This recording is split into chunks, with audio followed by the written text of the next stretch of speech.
suit. I'm all over that suit. You look nice. Record 22 NBA seasons, Mr. Vince Carter. Always a treat. Coming up, guys, we're going to talk about ahead of the Warriors game, Saturday, prime time, ABC. Draymond Green looked fabulous last night. He and I sat down to discuss, well, just a little bit of everything, guarding Luka Doncic, mentoring James Wiseman, maybe a little Rodney McGruder. You're going to want to stick around for that conversation. First, though, LeBron James, already a 16-time All-Star. And when the first wave of fan votes for this year's All-Star teams came out yesterday, not surprisingly, LeBron led all Western Conference players in voting.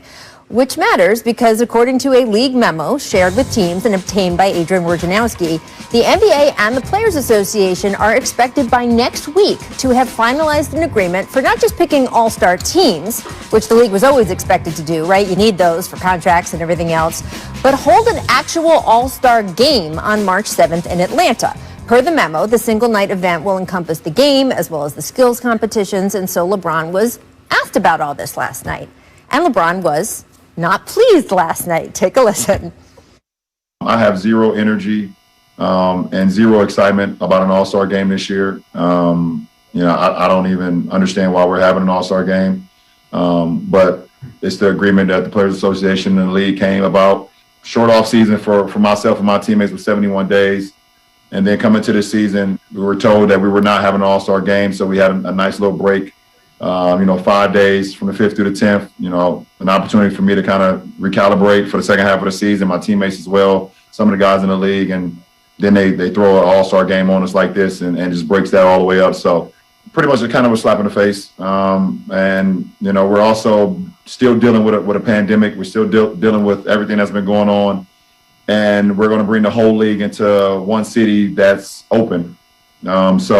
Obviously, the pandemic has absolutely nothing to do with it at this point when it comes to that weekend. Obviously, you guys can see I'm not very happy about it, but it's out of my hands. And, I'll be there if I'm selected. But I'll be there physically, but not mentally. Wow, a lot there. A slap in the face, LeBron James says. Now, Vince, you were an 8-time All-Star, and you also were an All-Star over the time. I just want to give context here. The league evolved, where they used to just sort of throw you into the All-Star game, throw you back at your teams. Then the Players Union negotiated having a few extra days on each end. Right. So the guys who were All-Stars could at least also get a break. That's not going to exist this time either. It's really just a 4 or 5 day stretch to be off from your regular schedule, and they want these guys to fly to Atlanta. How would you feel if you were LeBron? I would feel just like he feels, because think about this. You're asking these guys to have a quick turnaround, shorten off season to get back in. And obviously money is involved. So if you come back, you make your money. Okay, cool. You agree with these guys that that's when I had bounce back then, by the way. Yeah. But you agree with these guys. I saw you last year, Vince. You still had bounce. Continue. A little bit. But you get these guys to buy into coming back, and you're promising them that they will have 5 days off, no All-Star game, and you can utilize that time to, obviously to catch up with missed games. But these guys came into the season, particularly Lakers and the Heat, feeling like, hey, this will be the chance where they can kind of relax and play catch up to everyone else who had some time off. And now all of a sudden you're saying there's an All-Star game, and I'm here in Atlanta, and it's open. You're free to do whatever just about around here. So I understand their concern, and when you bring the whole entire league here, or at least All-Stars at risk. I mean, you're talking about all the All-Stars, all the best players from the best teams coming into Atlanta. I don't know, So, and then and one more thing I want to add to that, and that you're hearing other guys, and I hear some people saying, De'Aaron Fox and whatever, saying what he had to say. All of these guys feel the same. It's like they don't feel safe. Clearly, that's what it is. And somewhere there's some miscommunication between players and the union, and it needs to be fixed.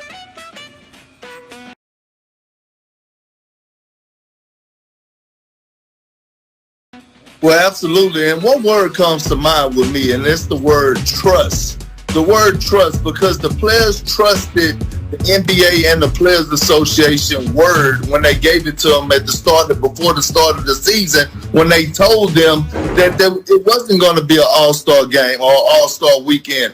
And so with that being said, when you look into it and look at how the players sacrifice so much, a short turnaround, guys not being able to have a full training camp, and said, you know what, we'll make the schedule early and make Christmas Day. We'll make the Christmas Day game happen because we know how important this is to the NBA. We know how important this is to fans and to everybody, the Christmas Day game. The players are sacrificing a lot, being stuck in their hotel rooms, testing daily to make sure that these games happen. And on the flip side of that, games are still getting postponed. So everyone is still figuring things out for us dealing with this pandemic. And yet you have an all-star, you just throw in an all-star game, an all-star weekend, just on the spur of the moment, without really having no real communication. It breaks the trust. This is why you get things in writing. This is why you have to have things under contract because of situations like this.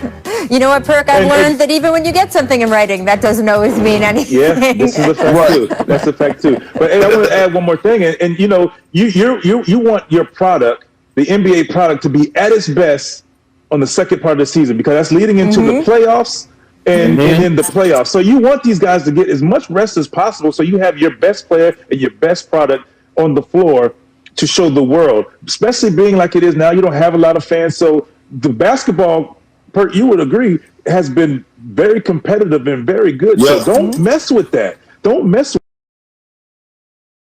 with that, you know? And I don't want to pretend like anyone's digging ditches in the NBA. Everyone is very privileged and they're traveling on private planes and in a privileged way. That being said, just to give an accurate idea of what is going on and different this season, teams now are being asked to test on the morning of games super early so that those results are back before tip-off. Because remember, we had a couple examples early in the season where results came back when a guy was already on the bench and they were trying to avoid that. That means some teams travel the night before, get in, have to wake up, test at 6 a.m., then have their whole schedule and game day. Again, not a hardship in the grand scheme of things, but to give context to what these guys are doing every day right now and why that 5-day break might have been more important to them. All right, speaking of LeBron James, nobody knows him better than Dwayne Wade. Many believe LeBron was at his absolute peak. It's a long prime, but his absolute peak when he won 2 titles playing alongside Wade. But when he was on the No Chill podcast with our friend Gilbert Arenas the other day, Dwayne said he thinks LeBron is better now than he was then. Watching the way he played the game, and I got a chance to see him at what we think was his best LeBron in 2012. We feel like that was the best LeBron that we've seen, right? And it was at times where maybe everybody on the outside or even inside, you were frustrated because you were like, Bron, just do that. Just take a guy to the block. And there were certain things he just wouldn't do at certain times. And so now I watch his game and I say, does he have a weakness in his game? And I start from the rim all the way back to half court. He can do everything. Well, no, let's take it even back. Let's take it all the way back from the rebound, right? He does everything now. So now he's good at everything. He's shooting high 40 and 3 points now. And his range is out to the logo, right? You know, he mid-range. He can post you up. He can face you up. He's still going to dunk on you. His ability to see the floor now is better now because he's seen every coverage. Like, it's at the point now where I'm looking at this guy and said, I've never seen nobody get better at 36 years old. Like, this doesn't happen. And I feel like this is the best, as a fan now, I'm watching, I think this is the best LeBron that I've seen.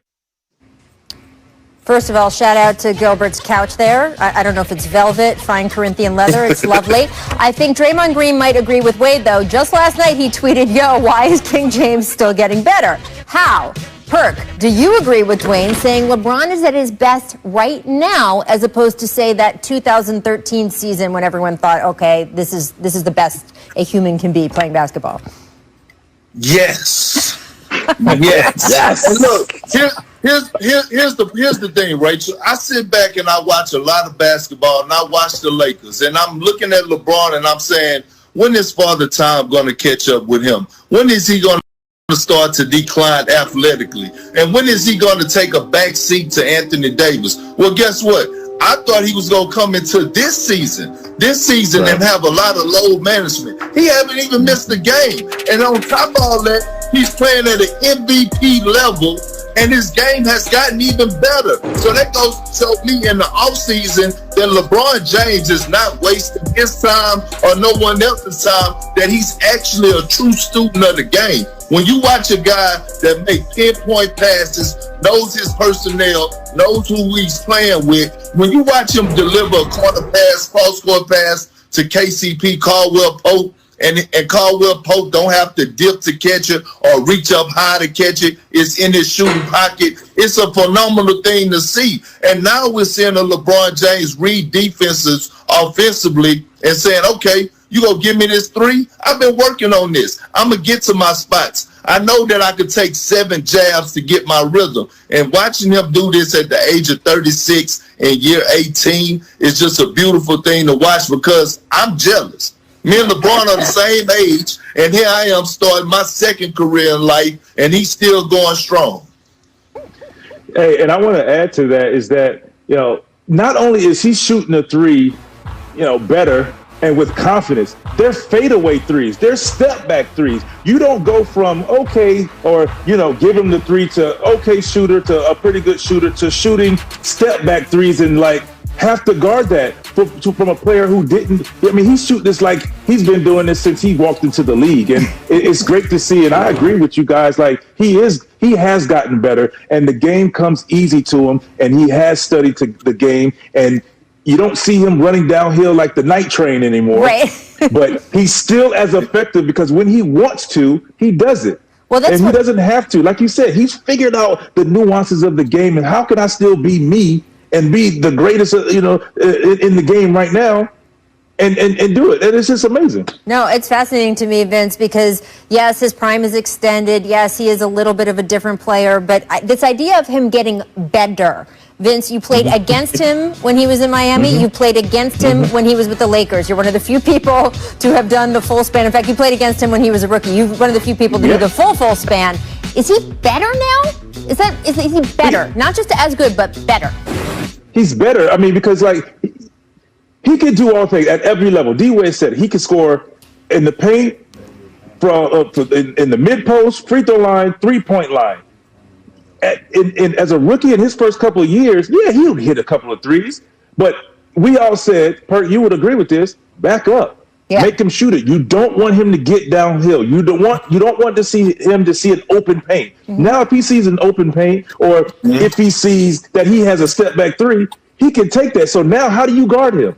How do you guard him? Yep. You have to double team him. And that doesn't always work out when Anthony Davis is also on the floor. All right, guys, coming up, Donovan Mitchell missed a dunk last night, which made our producer